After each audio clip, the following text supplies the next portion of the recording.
All right. Good morning, everybody. Wow. What a night and what a day of boxing yesterday. And quite clearly, in my opinion, and I think a lot of people's opinions, Manny Pacquiao stole the show yesterday. Most of us did expect Alexander Usyk to to win, right? Most people picked Usyk to win the fight over Dubois. Did we think that he would do it in such impressive fashion? And obviously, him being 38 years old, that adds a little something to it because most of us are waiting on the edge of our seats to see if this 38-year-old, who's going to be 39 shortly, we're waiting to see if this guy can get old overnight. But all of us, if not pretty much damn near most of us, thought Manny Pacquiao was already there. He was already old, right? A lot of people looked at Manny Pacquiao in that exhibition that he had in his last uh, outing, right? And people thought that, wow, he looked horrible in that exhibition. But you could argue that it was an exhibition. He didn't prepare for it like it was a regular fight. And if he did prepare for it like it was a regular fight, he probably would have done much better. Similar to Fury when he fought in Ngannou, and everyone thought Fury was shot, or a lot of people thought he was shot, thought he was done. Then he fought Usyk, and he put in a much better performance than he did against Ngannou. And obviously, this was the case here with Mario Barrios. And I want to give a shout out to my friend, my buddy, Sutter Kane, because he said to me months before this fight, I think Manny Pacquiao is going to win this fight. And although he did not win this fight, to me, as the title said, because Steve Kim asked this question yesterday on Twitter, and I'm here to answer him. He said, by scoring a draw against Mario Barrios, is this a moral victory for Manny Pacquiao? And I'm here to tell you, in my opinion, absolutely yes. Right? I do think this was a moral victory. And a lot of people did have Manny Pacquiao winning this fight. They thought he edged it out, right? And I'm going to kind of take a look at the scorecards. I'm going to give you my scorecard. I'm going to tell you how I scored it. I'm going to kind of break down the rounds a little bit. And I'm going to look at the three judges' scorecards. And, if there was an argument to be made, if someone did win this fight, more people believe Manny Pacquiao was the fighter who deserved to get the victory here. Now, I thought this fight was razor close. I do think this fight could have gone either way. I don't think this fight is a robbery like Paulie Malignaggi is saying. Paulie Malignaggi's out there saying it's a robbery. There's a few people out there on Twitter that are saying it's a robbery, but is that because they're assessing the fight with their heart and not their head? Are people being objective here? Clashers are word. World says pretty much everyone saw it 7-5 to Pacquiao. Yeah, I would say um, more people had Pacquiao winning this fight than uh, thought it was a draw. So he may have had the plurality, not an overwhelming majority here, but he had the plurality in the general consensus out there. So yeah, there are a good amount of people that think Pacquiao edges this fight 7-5. I know Joe Calix had Pacquiao winning 7-5, and there's a few others that had Pacquiao winning this fight 7-5. I had it a draw. I thought it was a draw. Thought it was a very close fight. And let's take a look. Let's take a look at the average fan scorecard because I love to use this statistic, right? Because when you look at the result on BoxRec, they give you an option and it says scores, and you could look at the average fan scorecard, right? So on the average fan scorecard, 97 people scored this fight on BoxRec, 97 fans, and they had Manny Pacquiao winning this fight 115 and 113, right? And they scored the fight very similar to me, with the exception that the fans gave round 10 to Manny Pacquiao, where I gave that round to Barrios, right? But one mistake that I probably made in my scorecard was in round six, because the average fan scorecard had Manny Pacquiao winning round six, as well as the three judges but I gave round 6 to Barrios. So if I flip round 6 to Manny Pacquiao, then I have it 115 to 113 for Manny Pacquiao too, right? So when you look at the judges here, you have let's take a look. You have Steve Weisfeld, Max DeLuca, and Tim Cheatham, right? Um, let's take a look here. Round 7, I thought was a clear round that I thought Manny Pacquiao clearly won round 7, 8, and 9, and most people did give him round 7, 8, and 9. But when you look at Max DeLuca's scorecard, he gave round 7 to Mario Barrios, which is pretty interesting. So if he flips that, then his scorecard becomes a draw. And then if you look at Tim Cheatham's scorecard, let's take a look here. 5. Yeah, if you look at Tim Cheatham's scorecard, he gives round 5, right, to Mario Barrios, while the other two judges gave it to Manny Pacquiao. So that's another close round there. Um, round 2, all 3 judges gave that to Barrios when myself and the fans gave that to Pacquiao, which I thought was a pretty, I'm not going to say it was a dominant round for Pacquiao, but most people thought he did enough to win it and edge it out. So if round 2 is flipped, right, Steve Weisfeld, right, Steve Weisfeld would have Manny Pacquiao winning 115 and 113. And Max DeLuca would also have Manny Pacquiao winning 115 and 113 if he were to flip round 2 and round 7, right? So he would have had it 115 and 113. And if Tim Cheatham as well flips round 2, then he would have had it 115 and 113. So the argument could be made that Manny Pacquiao won this fight 115 and 113 because, again, I think the judges scored round 2 improperly, in my opinion, and you could argue that I scored round 6 improperly. So like I said, if I flip round 6, I have Pacquiao winning 115 and 113, and if these 3 judges flip round 2, then you would have 115, 113 across the board, because I think Max DeLuca scored round 7 incorrectly, in my opinion, by giving that to Barrios, which, like I said, round 6, or excuse me, round 7, 8, and 9, I thought were clear Pacquiao rounds. And even round 12, it was pretty close, right? But I do think Barrios won the fight, right? So it was just very interesting. And if you look at the punch stats here, and again, they're not the be all end all, but in a lot of cases, they are an accurate representation of the fight. And I do think this is a pretty accurate representation of the fight. When you look at the punches that were thrown, 577 punches Pacquiao threw. He landed 101 punches, and 24 of those were body shots.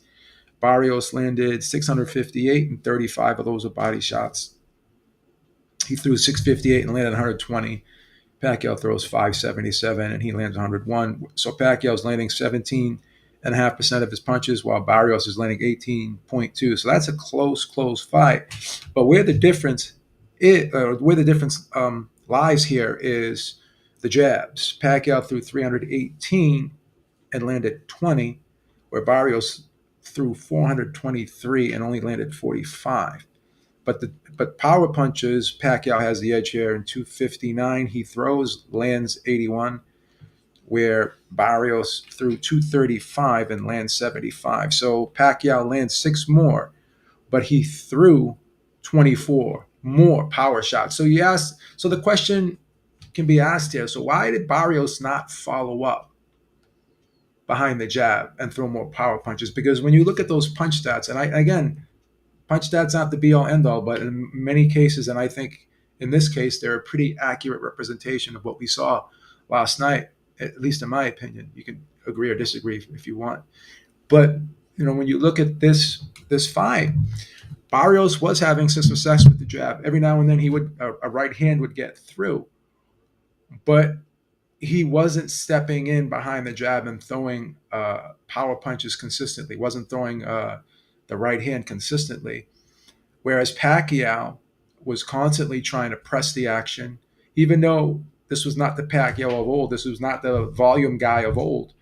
He still was the one forcing the fight because he was the guy that was actually stepping in, trying to throw significant power punches, particularly with the left hand here, which he did have some success, and he had some success with the body work, right? So, but the question still remains, as I said, why didn't Barrios follow up with the right hand? And Pacquiao did a lot of good counter punching here, right? And when Barrios does throw that right hand, he has a tendency to kind of crouch down a little bit and lean in and come forward when he throws. He's not throwing that right hand from the tall, long position where he's throwing the jab and then he's just kind of standing somewhat upright and really extending it. What he does is he throws it similar to how Paul Williams used to fight. A lot of times Paul Williams would throw that flick and jab, and then when he would step in, he would kind of bend and lean forward and lower his head to the level of his opponent and making himself small. We hear that criticism of Barrios all the time. He makes himself small, but not only making himself small by crouching down, but he leans forward. And while he leans forward, he was leaning right into that right hand. And Pacquiao's defense was surprisingly really good as well because even though Pacquiao lost a step, and this was not the Pacquiao of old, there was still enough speed there where Barrios had to be on his toes, number one. And number two, everyone talks about the angles of Manny Pacquiao, right? And when Manny Pacquiao, he's constantly moving his head when he's coming forward. So there's a lot of herky-jerky movement. So it's kind of hard to pin him down sometimes with the jab. And he crouches down, making himself a small target. But a lot of times he'll take that half step off to the side. And while he takes that half step off to the side, he's attacking. So he's shooting in from the angle. So when people say, "Oh, he's attacking from angles," he will step off to the side, make that little subtle step to the side. And in most cases, when fighters do that, it takes them a little bit more time to reset. They'll take that step to the side, maybe slide back and kind of reset their offense. Manny Pacquiao will take that half step off to the side and just transition into his offense right where he's at, right then and there. And when he's off to the side, he's out of the line of fire and he's out of harm's way, but he's attacking from that position. And most of his opponents don't expect to be punched at when when a fighter moves off to the side like that. They're looking for a fighter to reset, but Pacquiao is just firing after he makes that step off to the side, hence punching from the angle. And a lot of fighters don't expect that. So even though Manny Pacquiao has lost a step, and obviously is not the Pacquiao of old, Mario Barrios is not used to fighting someone with that type of movement, those type of attack patterns, right?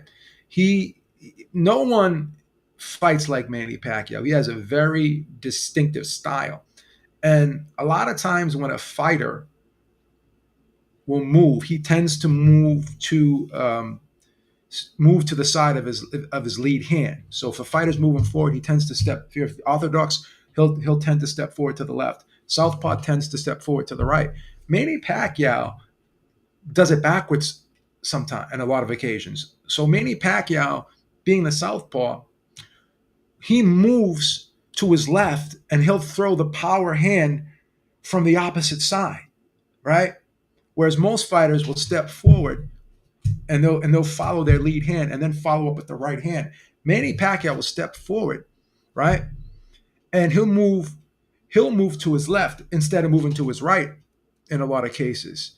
So when he's moving to his right, it throws people off because it's the opposite of what fighters generally do. So by moving to the opposite side of the lead hand, right? Because most people when they throw the jab, they're throwing the jab and they're following that jab, and then when if you throw the right hand, you're throwing it and you're leaning this way. Manny Pacquiao, being the southpaw, instead of leading and following that lead right hand, sometimes he'll throw that jab and then he'll just go like this, and he'll throw the left.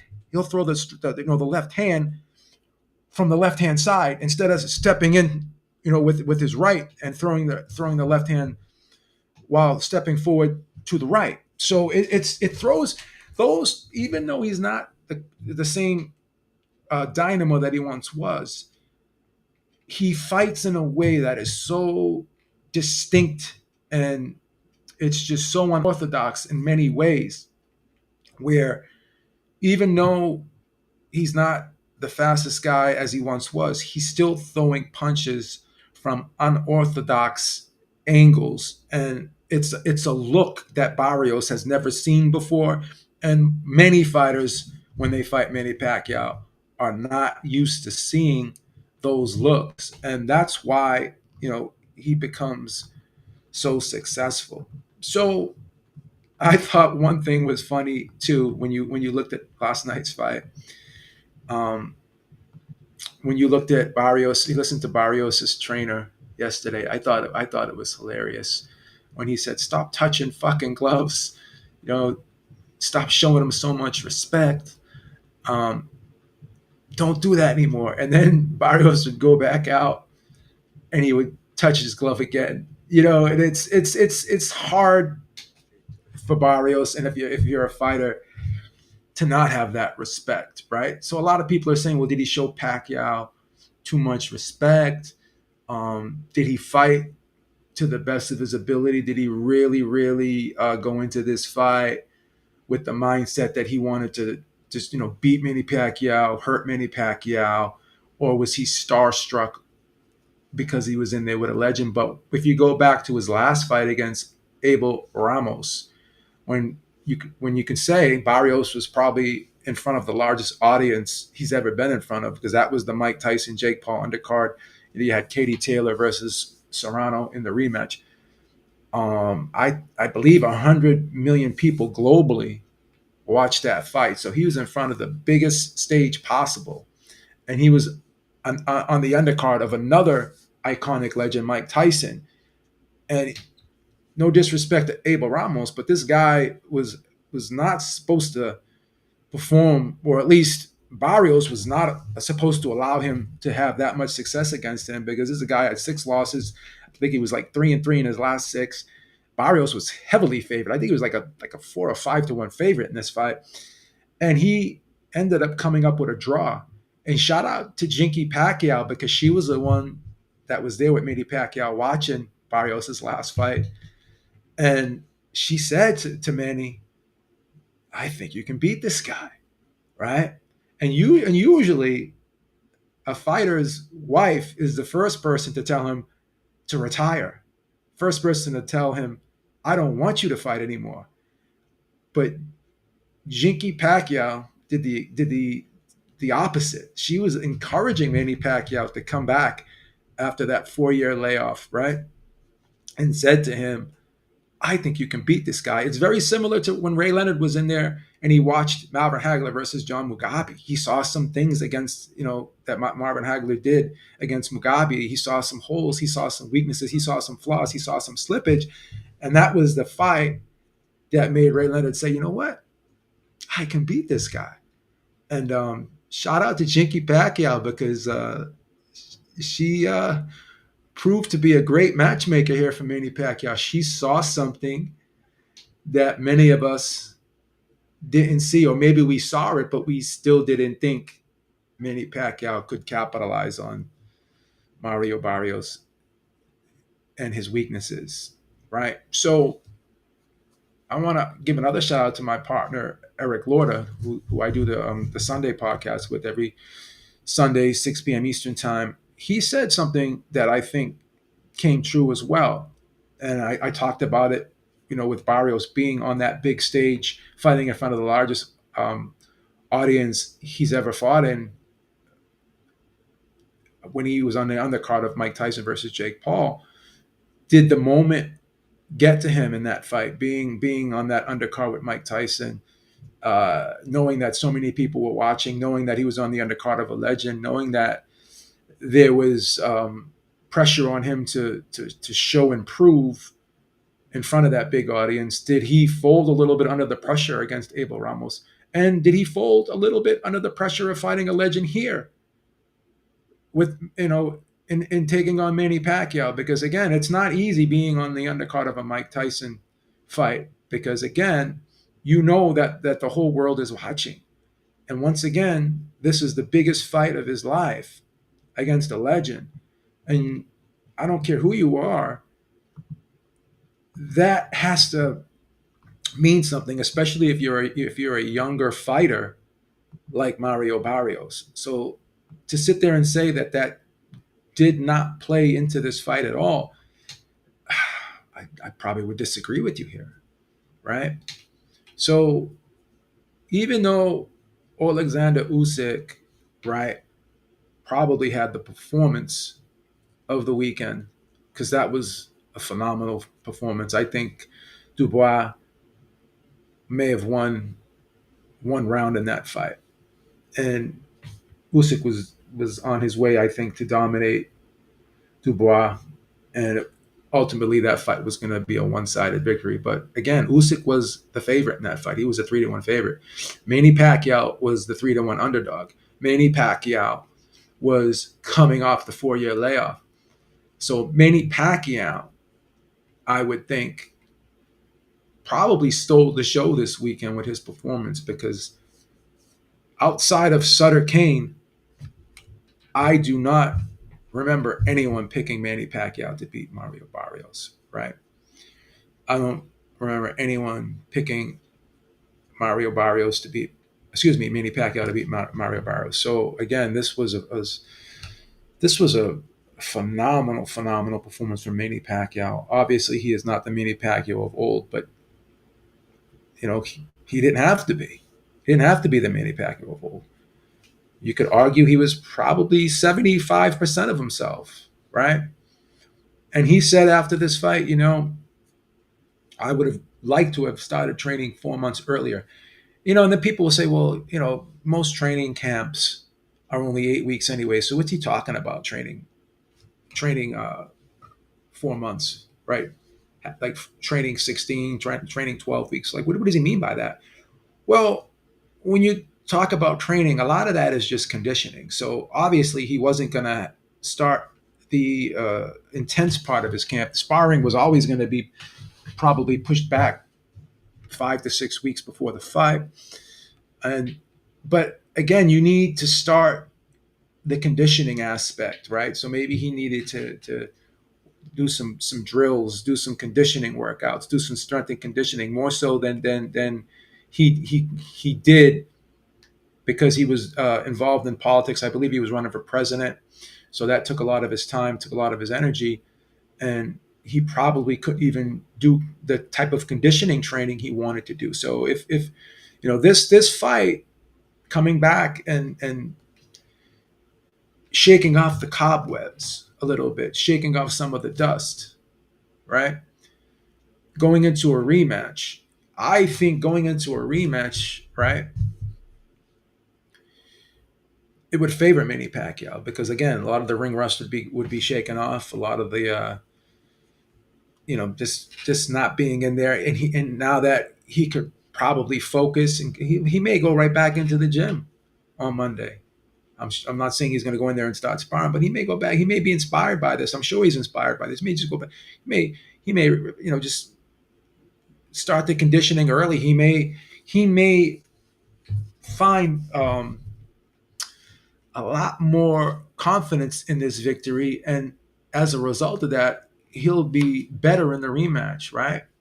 So if he goes right back into the gym, right?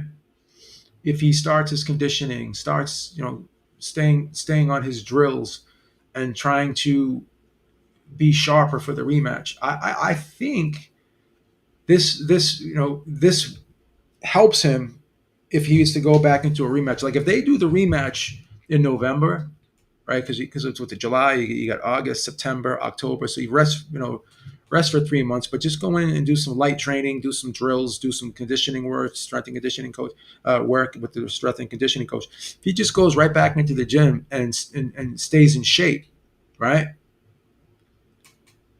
It'll make the full camp easier, so that way he can just transition into the hard parts of the camp.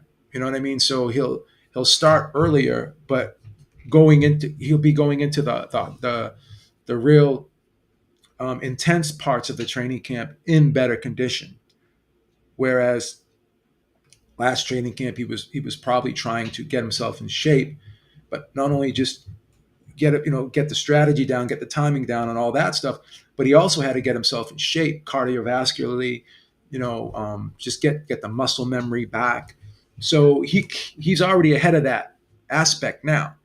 Some of the muscle memory is back, right? The ring rust is, like I said, shaken off. So he can enter the second camp in a better place, right? Start from a better place than he did in the last camp. So when people say, "Oh, what do you mean he was going to train 4 months?" Again, there's different levels and different aspects of training. And Andre Ward used to say this all the time: like, fighters don't stay in the gym after a fight. It's one thing not going into the intense training where you're doing the heavy sparring and doing a lot of the intense stuff, but you should always stay up on your strength and conditioning and your cardiovascular work, and just always try to stay in shape and in condition. And that way, when you do start the real intense parts of the camp, you're already ahead of the game. So from that vantage point and aspect, I think Manny Pacquiao can go into this next camp and start from a better place once he heals up a little bit. I think he can jump right back into the gym and sharpen up and just be better than he was in this in the first fight. Whereas Barrios, we've seen him throughout the course of his career. There's been a lot of ups and downs. We've looked at Barrios in certain fights and said, like, this guy just is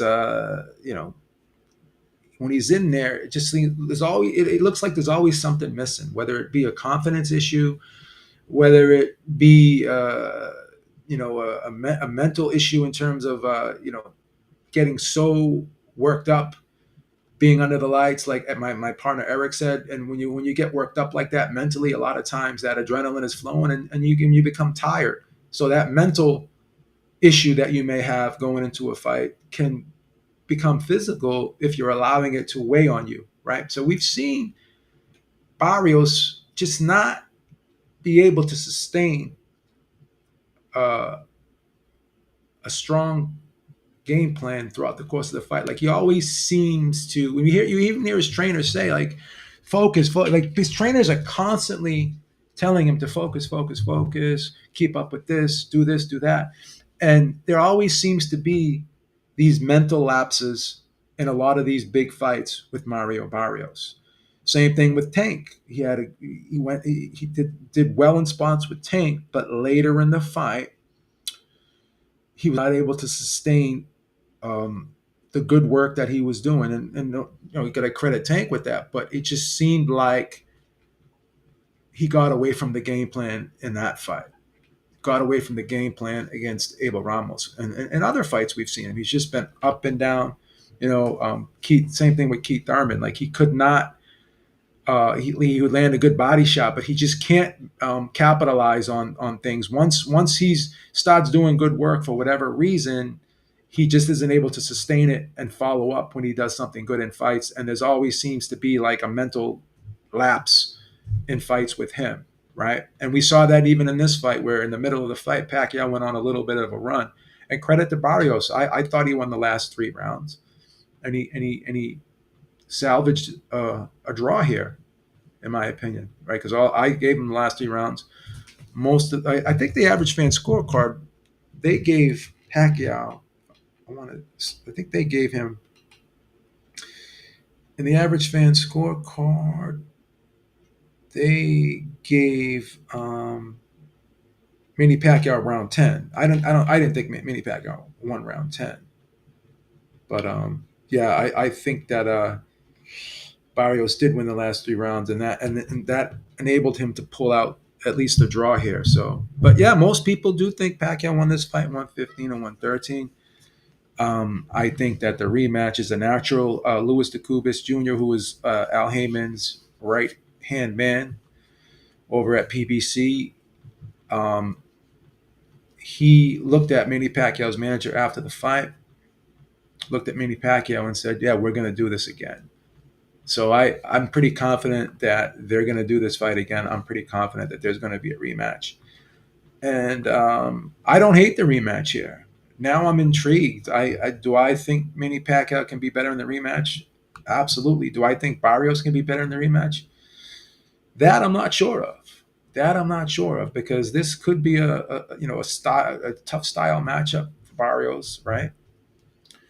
And I'm not sure, if he decides to be more aggressive, will Manny Pacquiao be even more successful with his counterpunching in this fight? Because I think the difference in this fight really, not only was Manny Pacquiao trying to force the fight, not only was Manny Pacquiao coming in with that unorthodox movement, and not only just having that difficult style matchup, but Manny Pacquiao had a great amount of success with his counterpunching in this fight. And I thought that made a huge difference. And people can say, oh, well, Barrios was showing Pacquiao too much respect.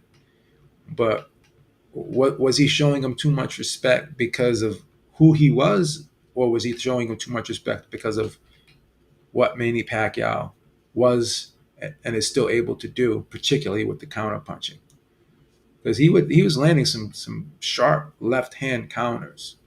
And even when Barrios was throwing that jab, Pacquiao was stepping off to the side and throwing the right hook over the top of it.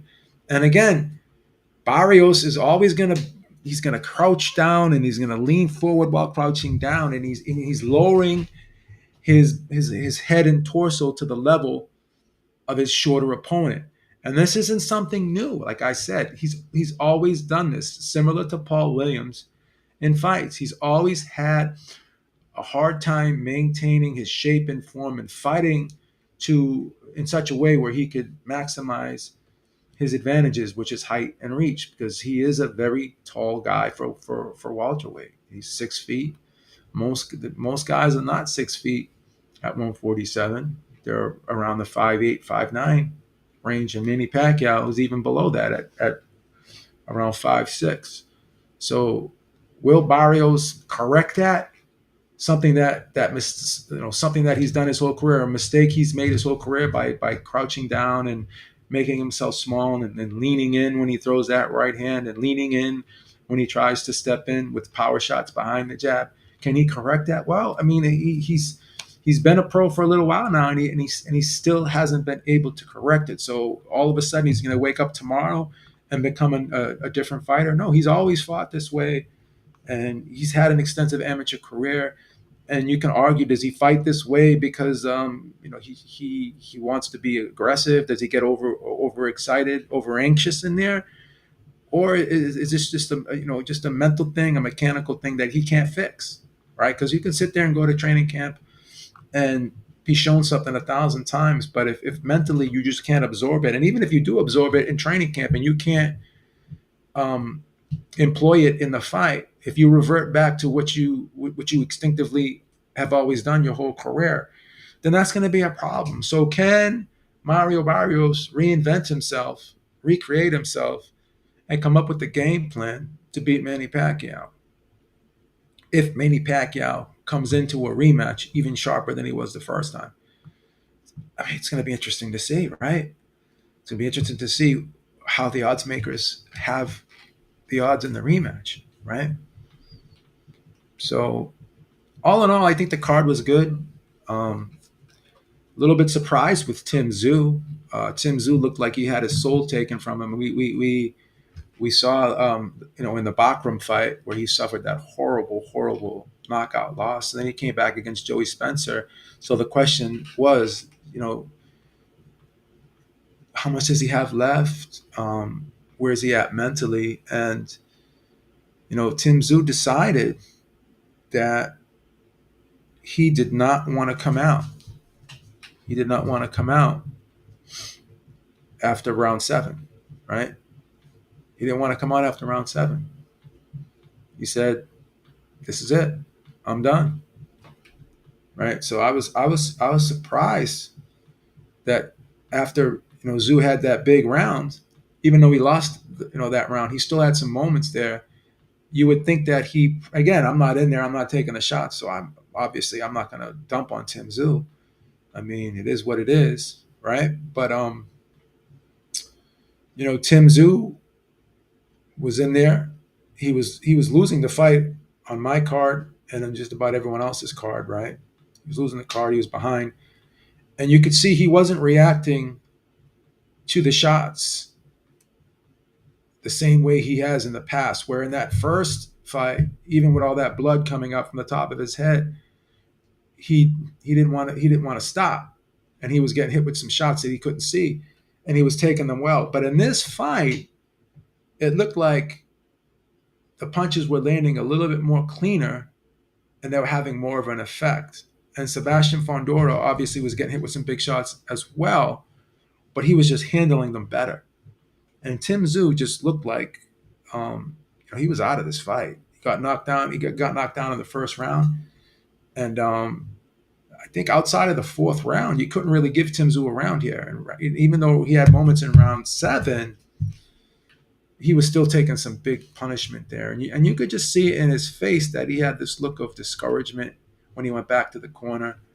And I guess they asked him if he wanted to continue, and he said no. So he knew that no matter what I'm doing here, I can't sustain it, right? I may land a good shot here and there, but this guy keeps coming back and he's hurting me. Every time I land on him, he's coming back and landing on me, and it's hurting me. And do I want to continue to go on the whole fight where I'm hitting this guy with everything I got?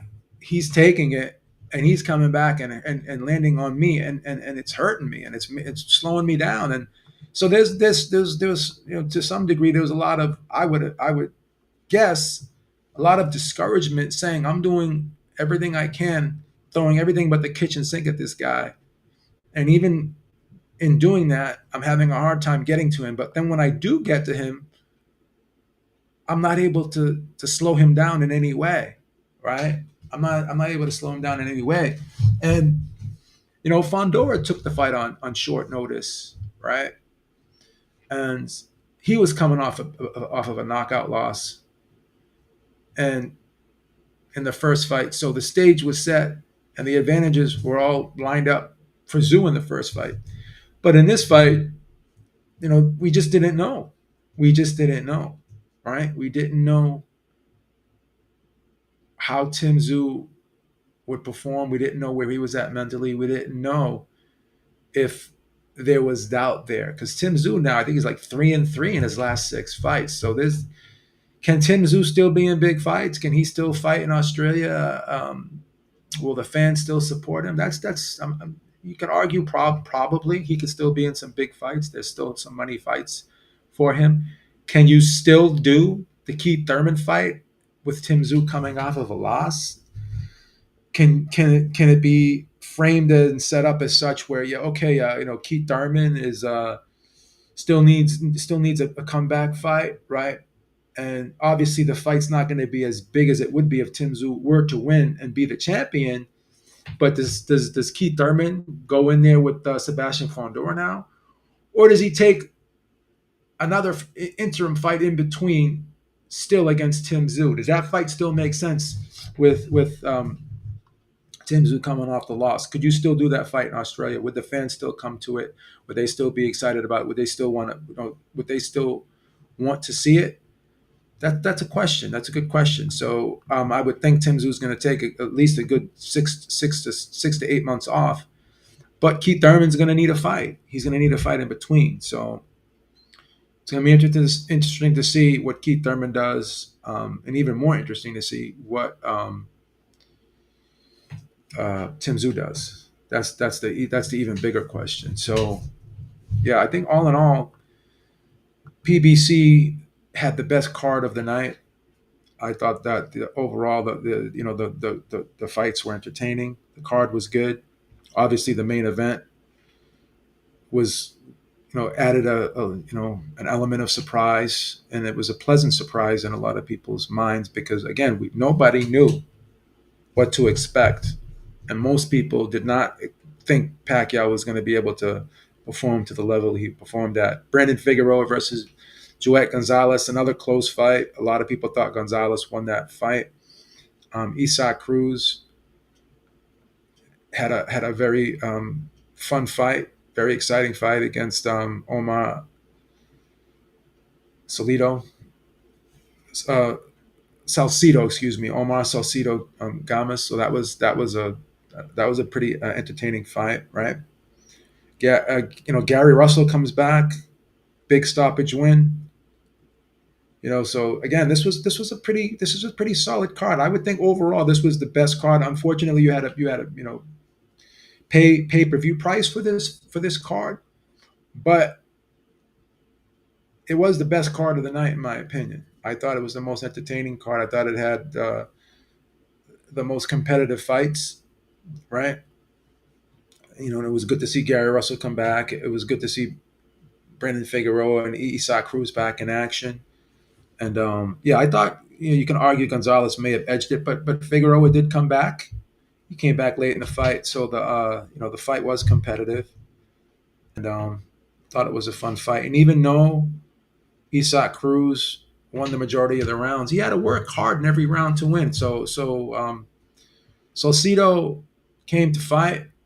He didn't back down, and even though he got knocked down a couple times in the last round, he was in Cruz's face all night. So overall, the PBC card was a good card. Bam Rodriguez card was okay. I mean, Bam just won in destruction. It was a very one sided stoppage. Diego Pacheco against Trevor McCumbee, another one sided fight, very uneventful. So that DAZN card wasn't great. Wasn't really much. I guess you could say that the Trevor McCumbee fight was a little bit of an intriguing fight, but I don't think anyone expected McCumbee to beat Pacheco. So, but all in all, like I said, I think we're going to get a rematch. I think this was a pleasant surprise for Manny Pacquiao, and we've seen this before with Barrios. So he's not always performed the best on the big stage, and so was he starstruck, or was this just who Barrios is as a fighter? Because again, we've seen him. We've seen the ups and downs. We've seen the complacency. We've seen the lapses in many of his fights throughout the course of his career, and Manny Pacquiao exposed that. Manny Pacquiao knew that he could steal rounds in this fight. He knew there was going to be some lapses. He knew that he would have some opportunities here, and he definitely capitalized on it. Alexander Wilson's asking me when's the next PBC card. I do not know, and we don't even know when that Tank Davis Lamont Roach fight is going to be, based on the current personal problems that Tank Davis has right now with the domestic violence situation. So I don't know. David Benavidez, though, is fighting Anthony Yard. And while that may not be a PBC card, I think that's a Riyadh season card. But, I guess they're going to have some type of involvement in that card. So it could be to some degree. Is that going to be on the zone too? So that's another question that I have to ask. I think that will probably be on the zone, right? That'll probably be on the zone. So technically, that's not going to be a PBC card. So to answer your question, I don't know I would think that the Tank Davis fight against Lamont Roach, the rematch, if it even happens at this point, would be the next fight for PBC. So I would guess that's the fight. But yeah, so if you look at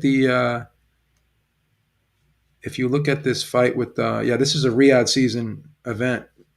This is David Benavidez versus Anthony Yard, and Brian Norman Jr. versus Devin Haney is going to be the co-feature here. If you look at the promoters here, it says Bob Arum's going to be I don't know who Bob Arum's going to be promoting. Oh, he's going to be promoting Brian Norman Jr. So Bob Arum's one of the promoters. Devin Haney's one of the quote unquote promoters. Samson Lukowitz promotes David Benavidez. He's there. Leon Margolis from Warriors Boxing. Frank Warren, who promotes. So that's not a PBC show. That's going to be a Riyadh season show, and hopefully that's not a pay-per-view. Hopefully that's the fight that starts off the non-pay-per-views that Turkey Al Sheikh has said we're gonna not do pay-per-view fights for Riyadh season shows and ring events. Hopefully that's the first fight that is not pay-per-view. So we'll see if Turkey Al Sheikh holds true to his promise here that he is not going to, or he's going to stop doing pay-per-views for the ring and Riyadh season shows, because that is a Riyadh season show technically. That's what it's listed as, a Riyadh season show. So let's see if that will be a non-pay-per-view. So we'll see what happens. Well, that's about it. That's all I got for you guys this morning. Make sure you check out the Ringside Reporter podcast later today at 6 p.m. Eastern Time with myself, Eric Lora. Make sure you call in. Give us your thoughts on the fight. Give us your thoughts on the weekend. Let us know if Manny Pacquiao is back. Let us know if you want a rematch. Let us know if you think he can win the rematch. And just give us your opinion on what you saw this weekend. All right. Until next time, Beeb is out. I will talk to you all soon. Have a great Sunday and stay safe and enjoy. Till next time. Peace out, everybody.